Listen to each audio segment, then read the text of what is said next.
There are a lot of relationships, love interests, and hookups on The Rookie, and one character who has dated the most people in the show's run is the main character, John Nolan. And today, I'm going to talk about every single one of his relationships he's had, tell their stories, and in some cases, talk about why they didn't work out. For our first love interest, we have to go back to the pilot episode of the show. This was the relationship between John Nolan and Lucy Chen, one of his fellow rookies that he met during the academy.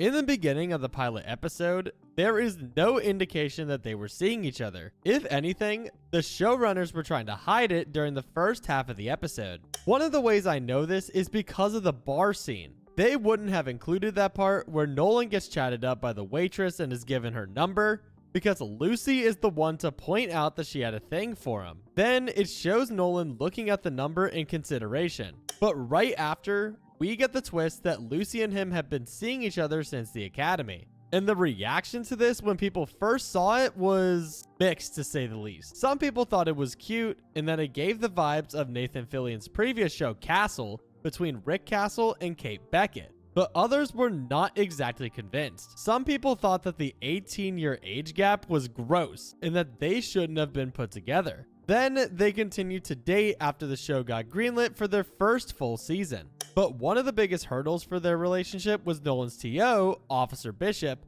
knowing all about the relationship. And Bishop was doing everything she could to convince Lucy to break up with Nolan. This is because if the rest of the LAPD found out about their relationship, it would brand her negatively for the rest of her career, since she was just a rookie at the time and didn't earn the respect of everybody yet. So then, in Season 1, Episode 4, The Switch, Lucy attempted to break up with Nolan, but turns out that Nolan was thinking the same thing, and they mutually broke up their relationship. And after they broke up, fans of the show were pretty happy that they did. And funnily enough, it seems like the show wants the fans to forget about all of this ever happening. The showrunner has pretty much said that it's ancient history. I don't think that it will come up anytime soon. And now that the only two people to know about it, Officer Bishop and Officer West, either left the department or was killed off, nobody in the show will ever know this happened. Next up, we head towards later in the season when we are introduced to Jessica Russo, a former hostage rescue specialist turned security consultant that met Nolan in Season 1, Episode 15,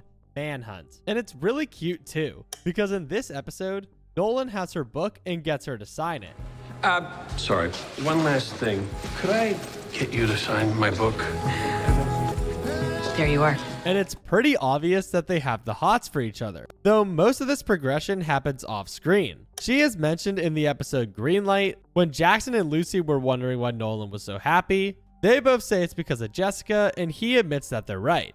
Then in the next episode, The Shakeup, it's confirmed that they got together. But as the episode went on, we already started to see some cracks, as when Nolan is introduced to Sean Del Monte through Jessica, Sean mentions that Jessica previously dated a Navy SEAL, and this makes Nolan feel extremely insecure, since him being a rookie in the LAPD is nothing like the others in her dating history. Luckily, Jessica sees this and is able to properly communicate to Nolan that him being a rookie doesn't matter to her at all, and that she likes him for him.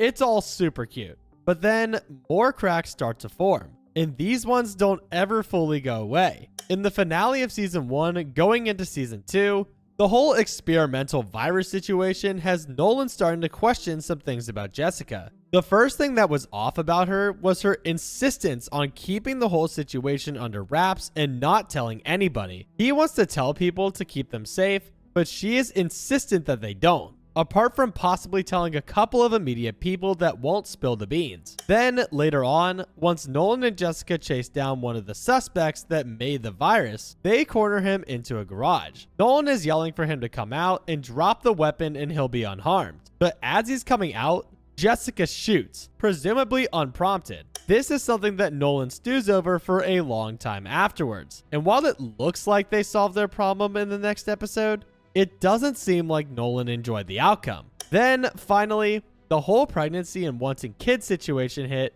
and they realized that they were not on the same page about wanting them. Nolan isn't completely closing off the idea, but he doesn't know if he wants them now, whereas Jessica basically lays out that she needs them right that second. Obviously, this incompatibility won't work, so they split in season 2, episode 7, Safety, and we never see her again. Honestly, it kind of feels like they've ruined her character for no good reason. They seemed really cute in the first few episodes of them being together, and her reassuring him back in episode 17 was super thoughtful. Why they had to make her suddenly incompatible with him is beyond me. But honestly, I can't be too mad, because our next relationship that we're going to talk about is my favorite relationship that he's ever been in. Next up, we are going to talk about the relationship that Nolan was in throughout most of the second season, and that was with Grace Sawyer, the doctor who worked at Shaw Memorial, where the LAPD typically would go for anything they need. Grace was a little different from Lucy and Jessica previously, because instead of Nolan meeting her while on the job, Nolan and Grace actually had some history that predated the show. And by history, I mean history. She was introduced in season 2, episode 2, The Night General, which is actually before Nolan and Jessica officially broke up, so Grace and Nolan didn't get together immediately during the show. But they previously were seeing each other all the way back in college over 20 years ago. Grace had dated Nolan in between the times where Nolan and his ex-wife were with each other. Nolan describes it like this: "We met our junior year.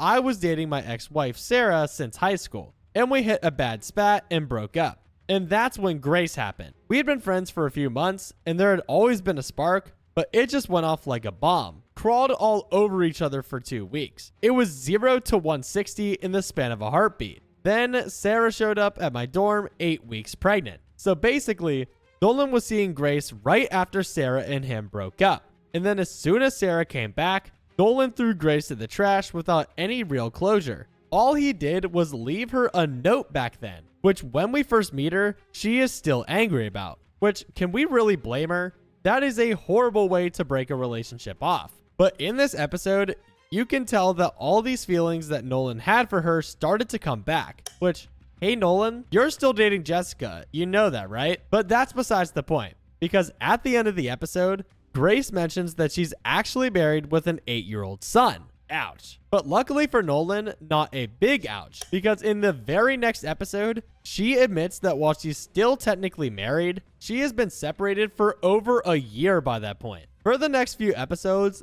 Nolan and Grace are trying to navigate this awkward born-again friendship that they're trying to form. Like when Grace gives Nolan some advice about Henry, as well as when Grace gave Nolan a steamer for his birthday. But then in season 2, episode 9, Breaking Point, Nolan finally asks Grace out on a date, and she said yes. They do so, and by episode 10, it seems like they're finally starting to fix their previous relationship and start fresh. But as time went on, the cracks started to show with this relationship too. Like how a few episodes later, she mentioned that she wants to take things slow since she hasn't worked things out involving her divorce yet, which is fair enough. Then she mentions that she doesn't want Nolan to meet her son yet. Once again, fair enough. But then in season 2, episode 18, Under the Gun, she jump scares Nolan with the information that she's going to try and patch things up with her ex-husband, and they break up out of nowhere. Hey, this seems familiar, doesn't it, Nolan? And by the end of the season, in episode 20, The Hunt, she disappears and is never seen again. Honestly, this sucked, and I hate how the show wrote this relationship, because in the beginning and the middle of this season, they seemed so cute, and the actors had amazing chemistry, more than any other relationship that Nolan had been in. But if this was the case, why did they get rid of Grace? Well, it wasn't completely the fault of the show. Ali Larder, the actress for Grace, had been offered to shoot a pilot for a show that she was going to be the main character in, and of course, she would jump on that opportunity. But if she had her own show, there is no way she could do The Rookie too. However, the pilot never got picked up, so now she was out of both roles. And by the time she knew the pilot wasn't going to get picked up, The Rookie had already started writing Nolan's next love story, so even though Ali offered to come back, the show declined, which is a shame really, because I loved them together. Who is this new love interest I'm talking about?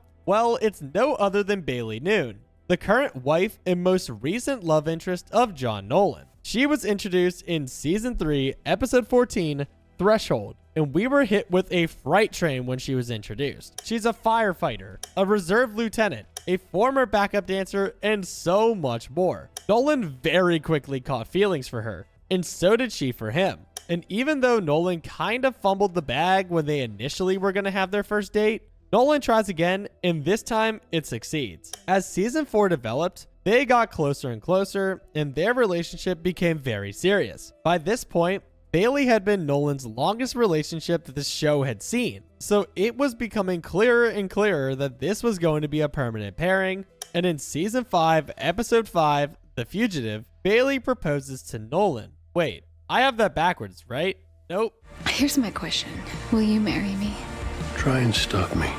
Well, alright, if it works. Then, nearly a season later in season 6, episode 2, The Hammer, they finally get married and everyone is super happy. That is, until Selena got kidnapped and everyone had to save her, but that's for a different video. So obviously, she's still around to this day, and there's no indication that they're gonna split anytime soon. There was a pretty nasty hiccup in the beginning of season 7 involving the Malvado situation. Where did you get this? From your jacket. Bailey, you're communicating with a hitman. Hey! How could you not understand what was going through my head? Reckless text, that's criminal conspiracy. How could you keep this from me? But overall, they seem to be doing okay. But I think that if I'm gonna make a video about every one of Nolan's relationships, I feel like I'd be doing a disservice if I didn't talk about Sarah Nolan, his ex-wife, who I mentioned earlier in this video during the Grace section. Sarah and him were high school sweethearts who dated in college, but after an irrecoverable spat, they broke up. That is, until she came back pregnant with Henry in their junior year of college. Then, Nolan dropped out of college, moved back to Pennsylvania with her, and had Henry a few months later. This is when the whole letter thing with Grace took place. And although we don't know much about their marriage, we know a lot about the inevitable end of it. In the pilot episode, Nolan mentions that he saw the divorce coming for a couple of years, and they only stayed together for Henry until he went to college. But we find out during the episode Time of Death that the divorce was amicable and they don't dislike each other, which I think was a good thing to include, since in a lot of shows, divorce is shown as this brutal thing that makes ex-partners hate each other, but that's not always the case, and you can have a friendly split. Anyways, those are all of John Nolan's relationships in The Rookie. Make sure to hype up this video if you're on mobile to show me some love, and subscribe to see more videos like this one. Thanks for watching.